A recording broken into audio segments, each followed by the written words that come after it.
자, 2학기 들어서 첫 강의입니다. 유달리 시원했던 비가 많이 왔던 여름을 지내고 이제 가을에 들어와서 첫 번째 인도 근대사 시작하겠습니다. 인도 근대사의 시작은 이제 하나의 중대한 문제 제기로부터 시작이 됩니다. 인도는 어떻게 영국의 식민지가 되었는지, 왜 인도는 영국의 식민지가 되었는지를 공부하는 것이고, 그리고 이제 끝은 우리는 이제 인도 독립 이후에까지 계속 하지만 보통 이제 인도 독립 이후는 이제 안 할 때, 끝은 인도는 어떻게 그리고 왜 영국의 식민지로부터 독립을 하는데 분단이 되었는가 하는 그 문제를 다루어야 할 이제 주요한 과제, 식민지가 되는 과정과 독립운동, 그러니까 민족운동, 독립운동, 분단 뭐 이렇게 연결되는 그런 역사를 공부하는 게 이제 이 시간이 되겠습니다. 세 가지의 주요한 포인트가 있는데요. 보통 역사는 저는 그렇게 배웠어요. 저는 왜 그리고 어떻게를 규명하는 것이다. 근데 이제 역사가 왜와 어떻게를 규명할 수 있느냐라고 하는 것은 이제 좀 철학적인 문제가 되고요. 있는 사료를 통해서 왜와 원인과 결과 그리고 그 사이에 일어나는 과정을 탐구하는 그런 게 이제 역사학의 이제 본류라고 생각을 하는데, 최근에 와서는 그런 게 가능하지 않다. 역사는 과학이 아니기 때문에 역사는 해석이다라고 이야기를 하는데, 우리는 일단은 가능하다라는 전제 조건 하에서 영국은 왜 그리고 어떻게 인도는 영국의 식민지가 되었는가를 찾아보도록 그렇게 하겠습니다. 일단 한번 보시죠.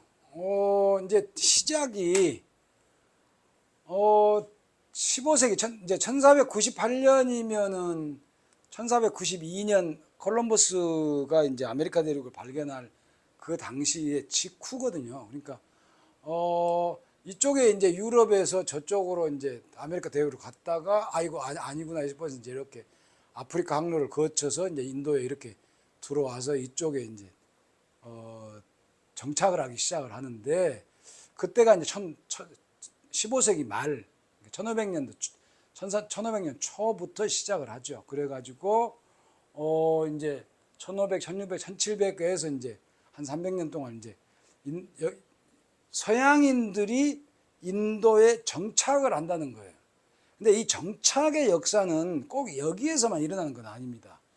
그러니까 일본 사람도 고대에서 우리 임나라고 하는 가야를 임나라고 부르거든요. 그러니까 가야에 정착해서 살았고, 우리도 중국에 가서 통일신라가 중국에 가서 살았어요. 그러니까 쉽게 이야기를 하면 차이나타운, 코리아타운 뭐 이런 비슷한 그렇게 보면 됩니다. 그게 뭐 신라에 뭐 그러니까 우리나라에 절도 있었고 뭐 숙소도 있었고 이런 거죠. 그러니까 서양 사람들은 이제 많이 이렇게 아시아로 건너오게 됩니다. 근데 왜 건너와서 이 사람들이 한 이유가,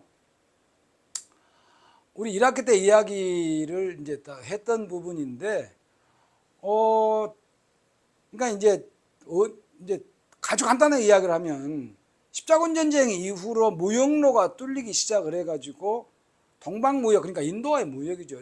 그걸 통해서 엄청난 동방으로부터 많은 주로 이제 향료인데 이제 향신료인데 그걸 통해 가지고 이익을 많이 보니까 그 봉건 세력이 이제 무너지고 곳곳마다 도시가 생기면서 이제 교역을 많이 했다. 그게 이제 이탈리아와 나중에 이제 이베리아 반도까지 건너가게 되는, 그래서 상업이 엄청나게 성장을 했다라고 하는 그런 이야기를 제가 드렸어요. 그러니까 요때입니다. 요때 이제 상업 세력이 발흥을 할 때, 그때 이 사람들이 이제 요쪽에는 오토만 투르크가 있어서 그 가지를 못하고 이제 바닷길로 이제 요리 이제 건너오는 거죠. 아주 간단하게 이야기하면 왜 건너왔다고요? 무역을 하러 건너온 거예요.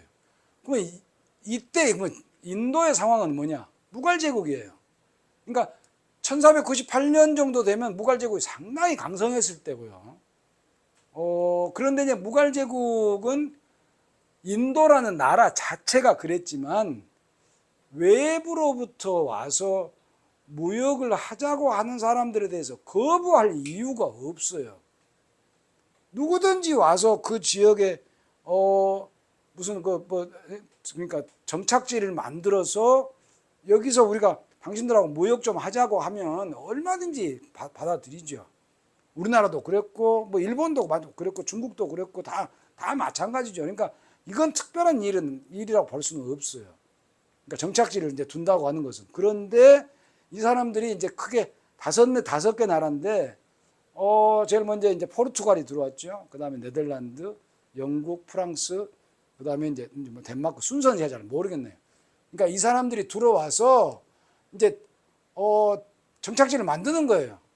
그래서 거기서 이제 무역을 하자는 거예요. 무역센터를 하는 거죠. 무역센터를 하자고 해서 이제 이렇게 1500, 1658년, 1612, 53년 뭐 이렇게 쭉 그냥 16세기, 17세기 이렇게 쭉 일어나는 거죠. 이렇게 계속해서. 그러다가 이 사람들하고 무역을 하는데 동인도 회사가 주로 무역을 하는 동인도 회사라는 것은 뭐냐면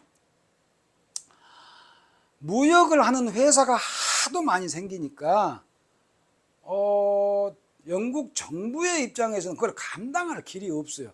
국력이 아직 안 돼요.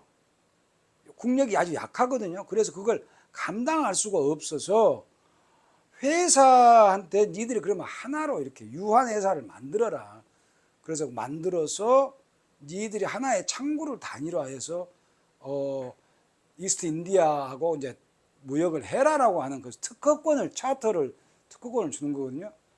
그러니까 이제 이 사람들이 각 회사에 무역을 하는 사람들이 돈을 얼마씩을 가지고 와서 동인도 회사를 만드는 거예요. 우리 마치 자기 택시 가지고 와서 택시 회사 하나 만들어서 자기 집은 따로 이제 챙겨가는 거지. 그런 시각하고 똑같은 건 유한 회사니까.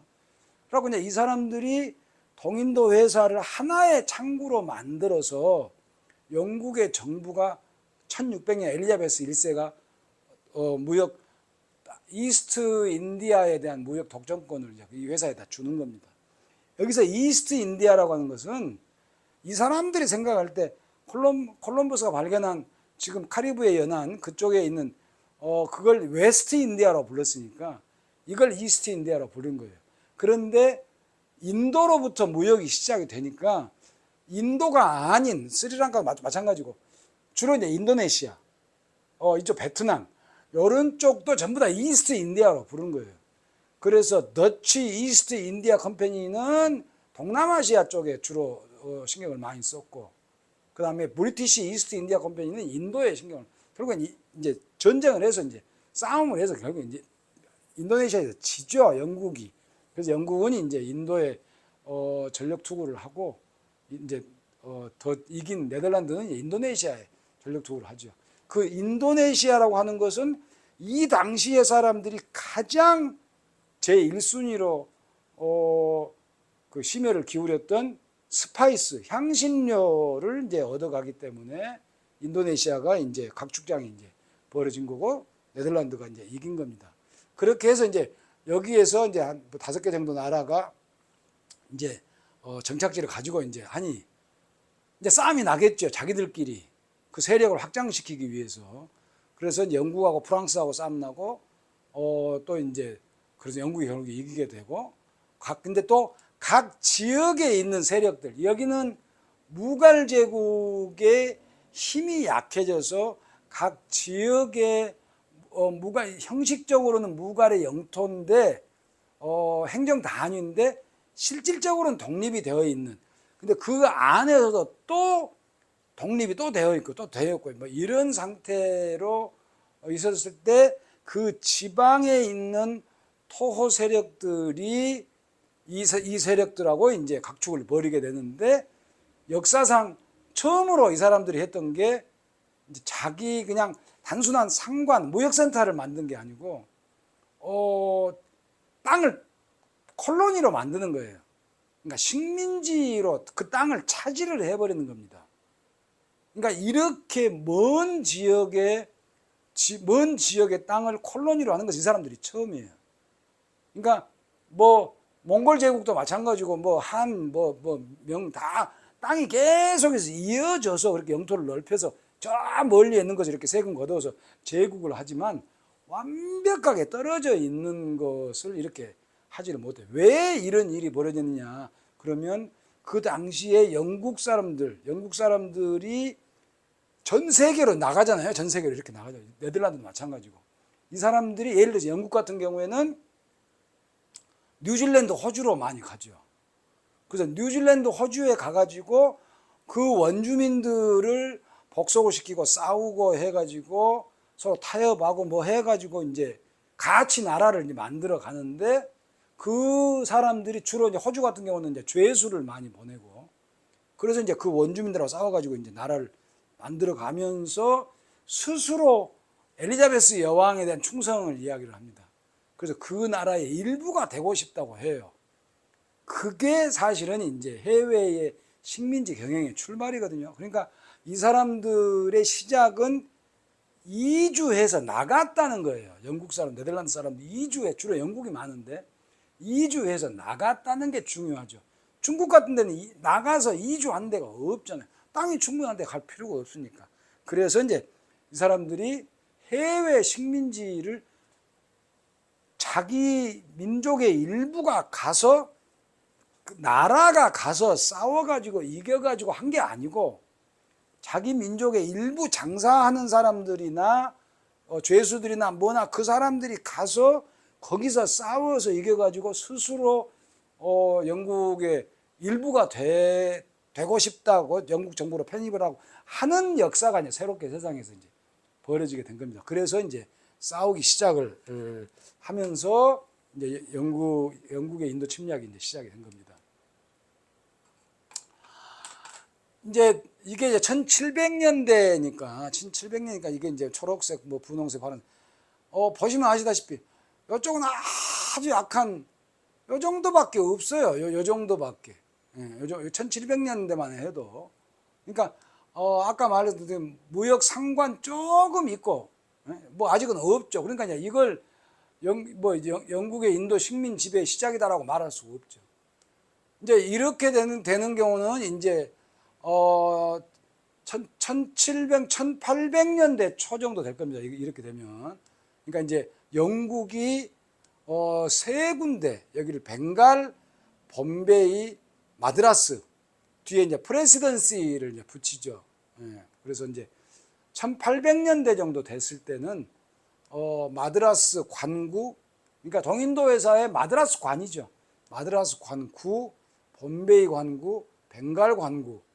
근데 이게 이제 뭐 또 얼마 전 1937년 이제 나중에 이제 독립하기 그 즈음이죠. 그렇게 되면 이제 이렇게 확장이 돼가지고 이렇게 확장이 되고 나머지는 아닌 데는 아닌 데다 실질적으로는 다 통치가 됐지만 여기 말하는 대로 인다이렉트 룰 간접 통치, 여기는 다이렉트 룰 직접 통치 이런 데가 각자 다 상황에 따라서 달라진 이제 그런 상황이다. 즉 1700 영국이 인도를 지배하기 시작한 것은 역사학자가 해석하기 나름이다.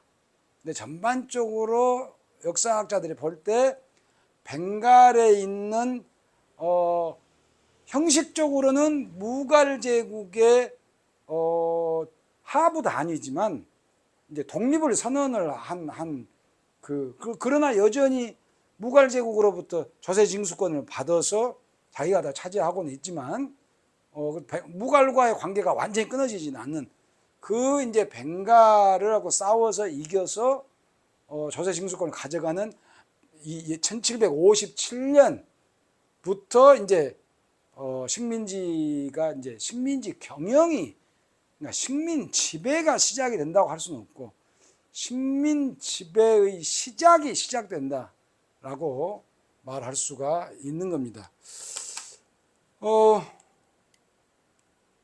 그러면 중요한 게 왜 영국하고 네덜란드는 국가가 아닌 회사가 아시아를 침략을 했을까라고 하는 부분이 아주 중요하죠. 그렇게 되려면 이제 17세기, 16세기부터 이제 유럽의 역사를 이제 우리가 알아야 됩니다. 그러니까 국가는 이미 이제 상업 세력이 성장할 때 성장을 하면서 국가의 세력은 상당히 약화되기 시작을 했어요. 그래서 상업 세력이 엄청나게 이제 크게 되는 겁니다. 근데 국가는 이제 절대주의 왕정이 시작이 되면서 이제 귀족 세력을 억누르기 위해서 그 상업 세력을 지지를 해주는 거거든요. 그러니까 상업 세력을 완전히 복속을 못 시키고 그 다음에 이제 시민들로부터 압박을 많이 받아서 국가는 그 별로 힘이 그렇게 많지는 않고 아직 이제 산업혁명은 일어나지 않고 그래서 상업 세력과 국가가 같이 힘을 합쳐서 이제 나아갈 때 그럴 때라 국가가 직접 아까도 말씀드렸지만 네덜란드 마찬가지로 특히 영국은 국가가 가서 식민지를 개척한 것이 아니에요. 그 일부 상업 세력이나 일부 이주 세력들이 가가지고 그 해외 호주면 호주, 뉴질랜드면 뉴질랜드 이런 데를 가서 자기 땅을 만들어 놓고 영국의 휘하에 들어가겠다라고 한 것이 이제 식민지의 시작이고 영연방의 시작이거든요. 그래서 상업을 주로 하는 세력, 이 세력들이 뭉쳐서 했던 게 동인도 회사이기 때문에 동인도 회사가 훨씬 행위의 주체가 되는 거죠. 국가는 아직 그렇게 힘이 없고 이런 상태를 인도 사람들은 몰랐다는 겁니다. 그러니까 그 동인도 회사가 그럼 뭐냐?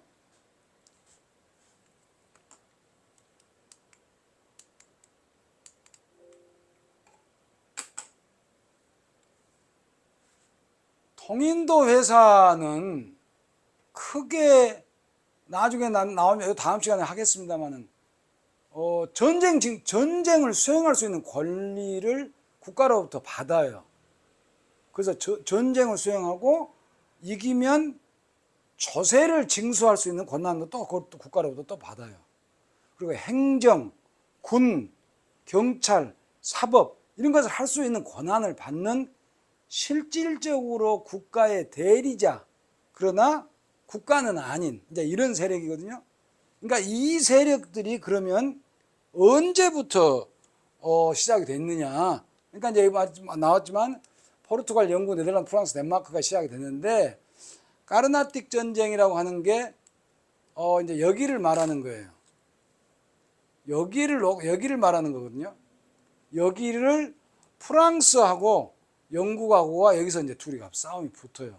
근데 싸움이 붙는데 결국에 10년 넘게 싸우다가 영국이 이깁니다.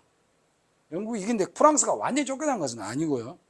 그래서 영국이 이기는데 이제 문제는 뭐냐면 이 까르나틱 전쟁이라고 하는 1743년부터 1763년까지인데 요 때를 영국이 인도의 식민 지배의 시작했다라고 보지를 않아요. 전쟁에서 프랑스를 쫓아냈다는 정도밖에 안 되고 이 지역을 차지했다라고만 하지 중요한 게 하나가 빠졌어요. 그게 뭐냐면 디완이라고 하는 무갈 제국으로부터 자기가 물려받은 조세 징수권, 그 세금을 거두는 권한을 뺏어가지를 안 했어요. 영국이 이 까르나타 지역에서는. 그래서 식민 지배라고 시작을 안 하고 요 사이에 있는 1757년에 플라시 전투가 벵갈하고 싸워가지고 징세권을 차지를 합니다. 그래서 무갈 제국으로부터 받은 세금 징수권을 다 차지를 하는 거예요. 그래서 그 세금 징수권으로 전쟁 수행하고 군대 만들고 행정제도 만들고 학교 만들고 도로 닦고 그리고 뭐에 쓰고 하면서 나머지 돈을 또 무역에다가 재투자하고 그 돈을 다시 이익 벌어서 본국으로 다시 또 보내고 이제 이런 것이 하면서 그것에서 계속해서 영토를 확장시키는, 그래서 이제 프레시던시가 성격이 좀 변화하는 이제 이런 일이 벌어지죠. 이것의 출발이 1757년인데 1757년 플란스 전투가 그냥 일어난 게 아니고 1717년에 아까 요 지도에 있는 거 또 같은 거죠. 그러니까 상관이 있을 때, 이 무역센터가 만들어졌을 때 무역센터에서 관세 면제 특권을 벵갈의 나와부한테, 왕한테 받는 거죠. 그러니까 관세는 그럼 면제해서, 왜? 관세를 면제를 공무역에만 관세를 면제를 해줄 테니까 무역을 하자. 벵갈에서 그렇게 했어요. 왜? 자기들한테도 이익이니까. 자기들은 물건을 가져와서 팔고 자기들한테 돈을 많이 주니까. 상품의 구매력은 인도가 벵갈이 압도적으로, 영국은 아무것도 없으니까. 그래서 이익이 되니까 관세 면제 특권을 가지고 했는데, 실제로 이 부패된 이 벵갈 지역의 토우들을 이용을 해가지고 모든 무역, 사무역까지도 전부 다 면제를 해버리는, 뒤로 빼돌리는, 그래서 이제 벵갈이 크게 손해를 보는, 그래서 불만이 쌓이고 싸우게 되고 전쟁이 일어나서, 그러다 보니까 성을 쌓고 성을 두드려 패고 도망갔다가 다시 또 올라와서 또 성 쌓고 또 때리고, 이제 이 전쟁이 일어나는 거죠. 그러면서 이제 플라시 전투가 가는 건데, 플라시 전투도 실질적으로 벵갈이 이겼는데, 로버트 클라이브가 아니라 클라이브라고 하는 그 장군이 하나 있는데, 아주 세계사적으로 찾아보기 어려운 모사꾼이라고 그래요. 이 클라이브가 엄청난 이제 모사를 꾸려가지고 그 사령관 하나를 또 이제 꼬셔가지고, 우리 편을, 저쪽에 가서 싸워야 되는데 거꾸로 우리 편을 들어주면 너를 다음에 왕으로 만들어줄게 해가지고 우리 편을 들게 해서 결국에 이기게 되는. 근데 그 왕이, 새로 된 왕이 결국에 또 클라이브한테 또 당해서 뭐에 떨어지고 전쟁에서 또 지고 이제 그런 거거든요. 그 이후에 플라시 전투에서는 벵갈 프랑스 연합군하고 싸워서 이깁니다. 예. 그 다음에 이게 1757년이에요. 1757년.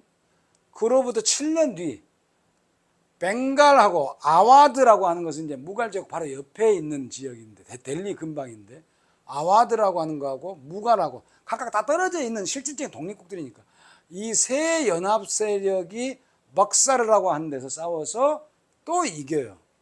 예. 그리고 1765년에 드디어 디와니를, 조세징수권을 획득을 하게 되는 거거든요. 그러면서 이제 실질적으로, 그러니까 원바이 원이죠. 원바이 원. 예. 전체 인도라는 나라와 영국이라는 나라가 싸워본 적도 없고, 동인도 회사도 전체 영국과 싸워본 적도 없고, 하나씩 하는 거예요. 이게 왜 가능했을까요? 그렇게 되는 것은 인도는 하나의 민족이라는 의식이 없기 때문에, 지역과 카스트로 나누어져서 하나의 민족이라는 의식이 없었기 때문에 영국에 대해서 공동의 적이라고 생각을 하지를 못했다는 거예요. 실질적으로 남인도의 가장 강력한 마이소르 같은 그런 나라는 엄청나게 센 나라였는데, 하이드라바드 같은 나라를 이용해서 둘이 아주 경쟁이 심하니까 그걸 이용해서 결국에 지들끼리 싸우게 만들어서 결국에 패퇴를 시켰다 하는 그런 이야기입니다. 그래서 인도는 사회적으로 근대화도 못됐고, 세계사에 흘러가는 추세를 읽어내지도 못했고, 그리고 정세를 제대로 파악을 하지 못해서 진 것이지, 무기력이나 군사력이나 로켓, 미사일 같은 로켓가 세계에서 최초로 만들어진 게 인도거든요. 이때 마이소르에서 썼어요. 마이소르가 영국하고 싸우면서 이게 장거리 미사일을 이제 쐈는데, 그걸 나중에 이제 영국이 배워가죠.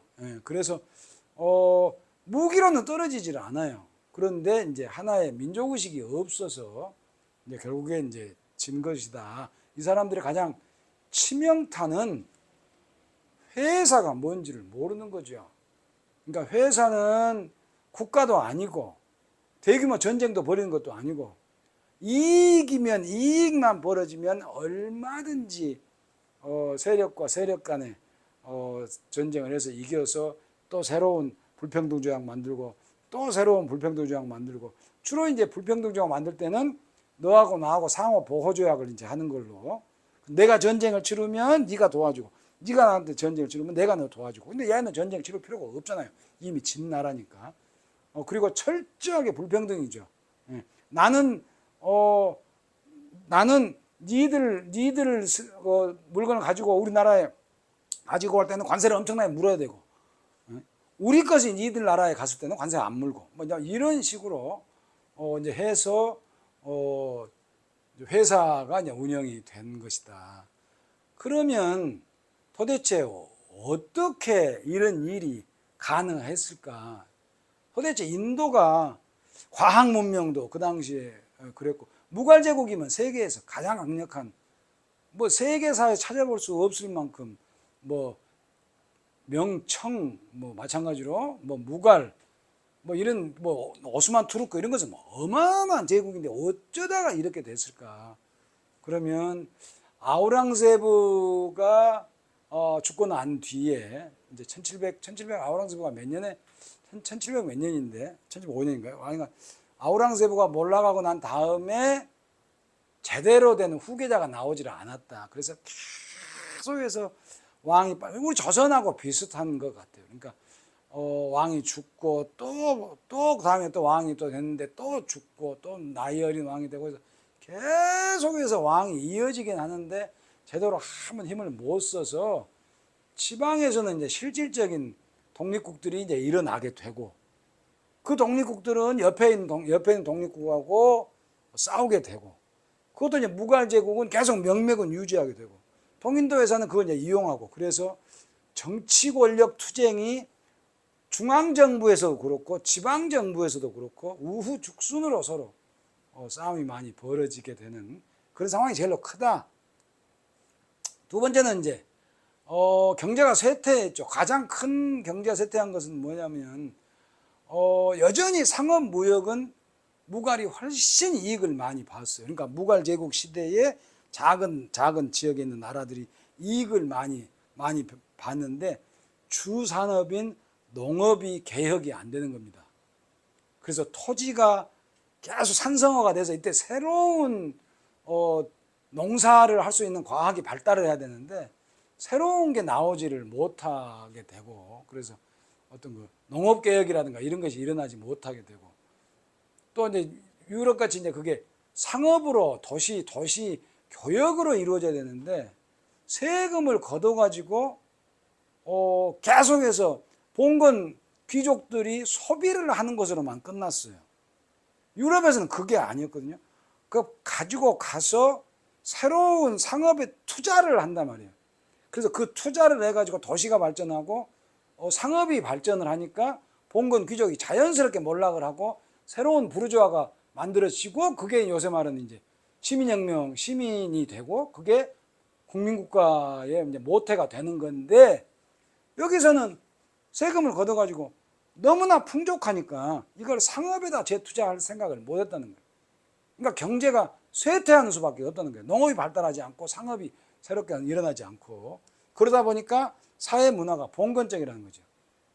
그러니까 부르주아라는 개념도 없고 여전히 뭐 지난 학기 때 그 말씀을 드렸습니다만 은행이라고 하는 개념도 비슷하게 있었고요.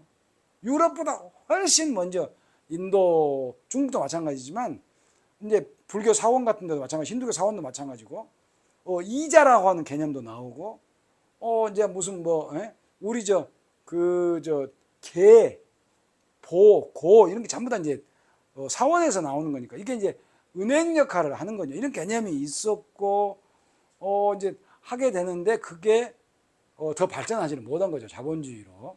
그래서 사회 문화가 여전히 봉건, 땅에 바탕을 둔 그 봉건 세력으로밖에 성장할 수가 없었다. 그래서 새로운 사회 계획이 일어나지를 못했다. 그러다 보니까 인도 하면 아주 알아주는 게 고대 때 뭐 지난 학기 때 말씀을 드렸을 거예요.